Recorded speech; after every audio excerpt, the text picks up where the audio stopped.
ନିହାଣ ମୟୁରର ଶବ୍ଦ ଶୁଭା। ତାହେଲେ ମୋ ମନକୁ ପାପ ଛୁଉଁଛି। ରାଣୀ, ତୁମେ ଠିକ କହିଛ ରାଣୀ। ମୁଁ ଏହି ମୁହୂର୍ତ୍ତରେ କ୍ଷମା କରନ୍ତୁ ମହାରାଜ, କିଏ ଜାଣେ ସେଇ ମହାପ୍ରଭୁଙ୍କ ଆଜ୍ଞାରେ ଏସବୁ ଘଟୁଛି। ତେବେ ଶୁଣନ୍ତୁ ମହାମନ୍ତ୍ରୀ, ଯଦି ମହାପ୍ରଭୁଙ୍କର ମୋ ପ୍ରତି ଦୟା ହୋଇଥାଏ ତେବେ ତାଙ୍କରି ଆଜ୍ଞାରେ ମୁଁ ମୁଦବା ହେଉଛି।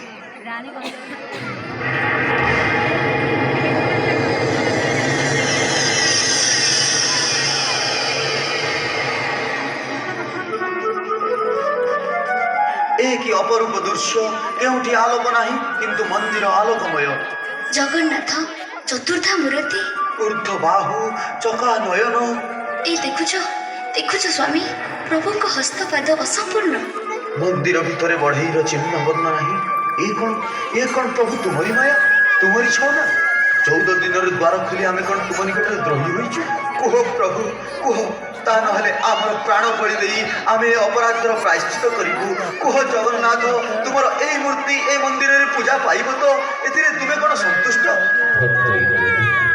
କଳିଯୁଗରେ ମୋର ଏ ପୂଜା ଭାଗି ଏଥିରେ তুমি যেবে তৃপ্তায় নিস্তরিলু সাই কোটি প্রণিপাত আম ঢের হে গোসাই। ଶୁଣ ରାଜା, ମୋର ଅସମ୍ପୂର୍ଣ୍ଣ ହସ୍ତପାଦ ଦୟଣାରେ ପୂରଣ ହେବ। ସେ ବଢ଼େଇମାନଙ୍କ ବଂଶଧରମାନେ ମୋର ରଥ ତିଆରି କଲେ। ଶବର ବିଶ୍ୱାବସୁର ବଂଶଧର ଏବେ ଦୈତାଶିକ, ବ୍ରାହ୍ମଣ ବିଦ୍ୟାପତି ବଂଶର ଲୋକେ ଏବେ ଶୁଦ୍ଧ ସୁଆର। ଏବେ ତୁ ନିଜେ କ'ଣ ଚାହ ପରମା? ଏ ମନ୍ଦିରରେ ଆପଣଙ୍କର ସେବା ପୂଜା, ଶୟନ ଭୋଜନ ଆଦି ଅଷ୍ଟପ୍ରହର ନୀତି ଯେମିତି ଅନନ୍ତ କାଳ ଯାଏ ଲାଗି ରହିଥିବ, ମୋତେ ଏଇ ବର ଦିଅ ପ୍ରଭୁ। ଏସବୁ ତ ମୋ ହିତ ପାଇଁ, ଏବେ ତୋର ହିତ ପାଇଁ ମୋର ମା। ମୋ ହିତ ଚିନ୍ତା ତୁମକୁ ଲାଗିଲାଣି ପ୍ରଭୁ? ମୋତେ ବର ପ୍ରଦାନ କରିବ? ମୋତେ ଏଇ ବର ଦିଅ।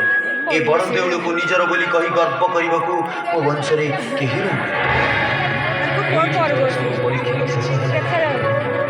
ତୋର ଏଇ ନିଃସ୍ୱାର୍ଥପର ଗୁଣ ଅନନ୍ତ କାଳ ପାଇଁ ଜଗତବାସୀଙ୍କର ଆଦର୍ଶ ସ୍ୱରୂପ। ଏଇଥିପାଇଁ ଏ ବର ଆମ ସମ୍ମୁଖରେ ତୁମର ଏ ଅପରୂପ ମୂର୍ତ୍ତି।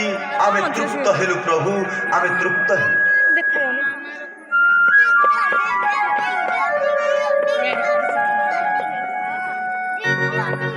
जगन्नाथ स्वामी नयन पथ